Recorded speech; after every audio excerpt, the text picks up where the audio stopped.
si Abby. Sa film na to, play ko yung role ni Stella. Sa film na to, ako si Abby. Sa film na to, ako si Angela. Extra, sa cameraman, script supervisor. Ako si Aika Guevara, light producer ng production, clapper loader.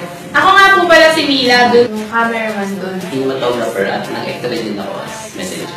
Yung tagahawak ng reflector, isa sa mga nag-extra siya ng props department. Makeup head. Naging part din ako ng food production. Tapos, naging extra din ako sa film na to.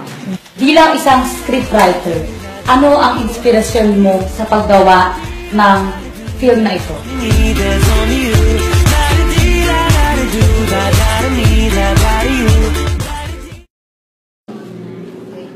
Post, FMP.